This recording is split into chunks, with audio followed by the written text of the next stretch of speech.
નમસ્કાર મિત્રો, વિડીયોમાં તમારું સ્વાગત છે। તો મિત્રો, અત્યારે ખૂબ જ મોટી અને દુઃખદ ખબર સામે આવી રહી છે। જી હા મિત્રો, તમને જણાવી દઈએ કે કેન્યાના દરિયાકાંઠાના વિસ્તાર કોલેમાં એક નાનું ફાઇવ વિમાન ક્રેશ થતાં 12 લોકોના મોત થયા છે। જોકે મિત્રો, વિમાન ડાયનેથી કિચવા ટેમ્પો જઈ રહ્યું હતું। જોકે મિત્રો, સ્થાનિક અધિકારીઓ અને ઉડ્ડયન અધિકારીઓએ અકસ્માતની પુષ્ટિ કરી છે। તો મિત્રો, આ અકસ્માત સવારે થયો હતો જ્યારે આકાશ સ્વચ્છ હતું, પરંતુ ચોક્કસ કારણ હજુ સુધી જાણી શકાયું નથી। તો મિત્રો, અધિકારીઓએ જણાવ્યું હતું કે આ અકસ્માત ડાયની હવાઈ પટ્ટીથી લગભગ 40 કિલોમીટર એટલે કે 24 માઇલ દૂર એક ડુંગરાળ અને જંગલી વિસ્તારમાં થયો હતો। જોકે મિત્રો, ક્વાલે કાઉન્ટી કમિશનર સ્ટીફન ઓરન્ડેએ જણાવ્યું હતું કે ક્રેશ સ્થળ પર બચાવ કામગીરી ચાલી રહી છે અને વધુ વિગતો પછીથી જાહેર કરવામાં આવશે। તો મિત્રો, મીડિયા અહેવાલો અનુસાર FYCC એ નાનું વિમાન ડાયની એરપોર્ટથી ઉડાન ભરી ગયું હતું। તે મિત્રો 12 મુસાફરોને લઈને જઈ રહેલી ચાર્ટર્ડ ફ્લાઇટ હતી।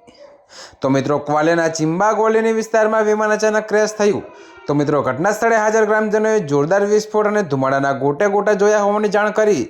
જોકે મિત્રો, સ્થાનિક લોકો ઘટના સ્થળે દોડી આવ્યા હતા, પરંતુ ત્યાં સુધીમાં બધું નાશ પામ્યું હતું। જોકે કેન્યા સિવિલ એવિએશન ઓથોરિટી એટલે કે KCAA એક નિવેદન જારી કરીને જણાવ્યું હતું કે વિમાનમાં સવાર તમામ 12 લોકોને મૃત જાહેર કરવામાં આવ્યા છે।